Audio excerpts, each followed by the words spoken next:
Imagine a world consumed by darkness. The great city of Babylon is at its peak. It is a city of power, of wealth, and of unspeakable corruption. It is a place where men have forgotten the law of God, and the knowledge of forbidden things reigns supreme. In this time, a new, terrifying power arose. Black magic? It was a power used to divide, to torment, to destroy lives, health, and homes. It was a power that originated not from a man, not even from a devil, but from a source so pure, so high, that the revelation of its origin is one of the most shocking and controversial secrets in all of our religious tradition. The question is simple. Where did the greatest, most devastating secrets of magic and sorcery come from? The answer lies with two beings of light, two angels. This is the untold, astonishing story of Harut and Marut, the two angels who descended from the heavens to teach humanity the forbidden knowledge. In a test so profound, it proved a point about human frailty that is still debated today. To unlock this secret, we must first go back to the heavens, before the angels were ever sent to earth. The story begins with a profound celestial argument. Allah, the Most High, looked down upon the earth and saw the endless wickedness of humanity. He saw the murder, the arrogance, the corruption, and the bloodshed. The angels standing before their Lord witnessed this too, and in their eternal, pure wisdom they spoke. They said, "Our Lord, look at your creation, look at the children of Adam. You have given them free will, and yet they constantly use it to commit sin, to shed blood, and to corrupt the earth. They disobey your laws, even though you have sent them prophets." The angels, being beings of light with no physical desires and no free will to choose sin, could not comprehend this profound wickedness. They could not understand why a human, given the perfection of creation, would choose rebellion. And Allah, the all-knowing, replied with a truth that shook the heavens. He said to them, "If I were to instill in you the same nature, the same free will, the same temptations that I instilled in humanity, you would be the same." The angels were stunned. They could not accept this. They pleaded, "Oh, Lord, no. We would never disobey you. We would worship and submit to you with sincerity." And the test was struck. Allah said, "Choose two of your best." Two angels stepped forward. Their names were Harut and Marut, two beings of pure light, of absolute devotion, of unquestioning piety. They were the proudest of the heavenly hosts. The command was given. Harut and Marut were to descend to earth. They were stripped of their angelic protection and given the same nature as humanity. They were given physical bodies, the ability to feel temptation, and most importantly, the ability to choose. They were put into the ultimate trial, they were told. Go and judge humanity. Show them how righteous you are. For a time, Harut and Marut lived as the perfect examples of virtue. They spent their days judging between people with absolute divine justice. They worshipped, they taught the truth, and they lived in complete submission. They were proving their point, but the test was far from over. One day, while judging in Babylon, they encountered a woman. She was a woman of legendary beauty, often referred to in the traditions as Zuhra, the embodiment of temptation itself. The two angels, now burdened with the desires of the human body, were struck by her beauty. They fell into the precise temptation they had sworn they would resist. She recognized that these men were not ordinary. She realized they had a secret. She refused them, but offered them a deal.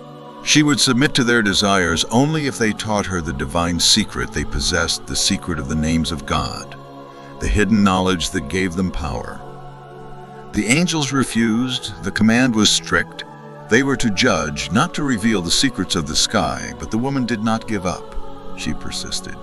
She challenged their purity, the pressure of temptation, the weakness of the human form, and the continuous whispering of the devil began to erode their resistance.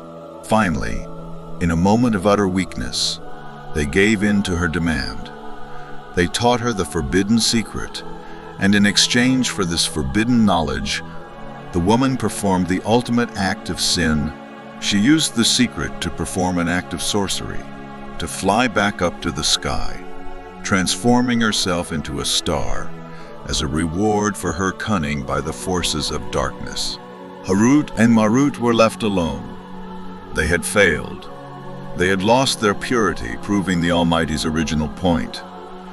They had allowed the human condition to overcome their angelic nature. The trial was over. The two angels realized the gravity of their sin. They could not return to the purity of the heavens. They were now tainted by the sin of free will.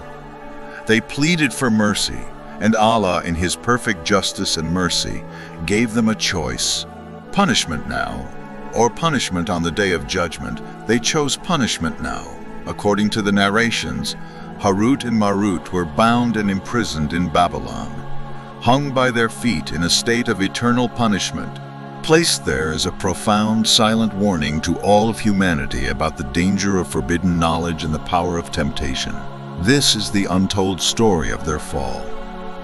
But the story does not end there. In fact, its most crucial, most terrifying part is what happened after their punishment.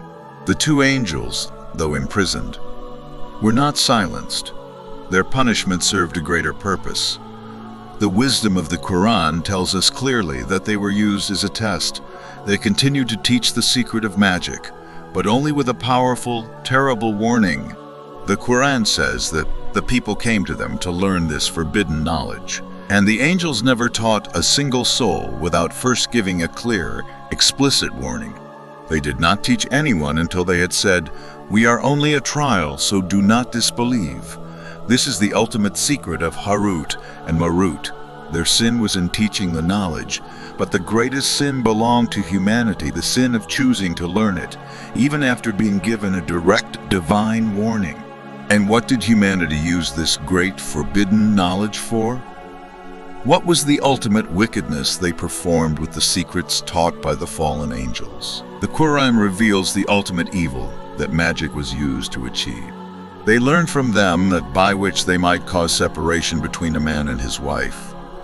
Think about that. Of all the destruction magic could cause, destroying armies, killing rulers, burning cities, the single most wicked application, the one chosen by the worst of humanity, was to destroy the human family.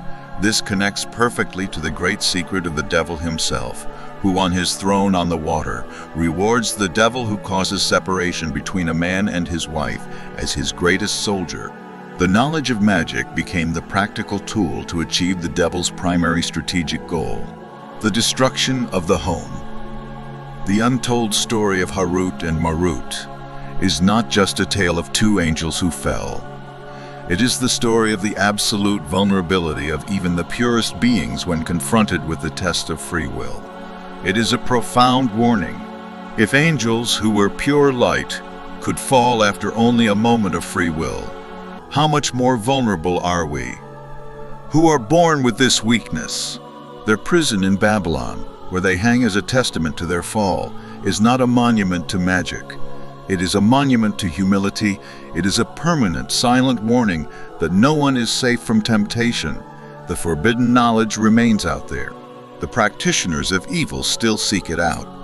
But the ultimate secret is the warning given by the angels themselves. We are only a trial, so do not disbelieve. The shield is not found in more magic or in forbidden secrets. The shield is found only in belief, only in submission, and only in the purity of faith. The ultimate lesson of Harut and Marut is to be humble, to know your limits, and to know that the greatest power in existence is not the power to perform magic, but the power to say no to temptation and to choose God.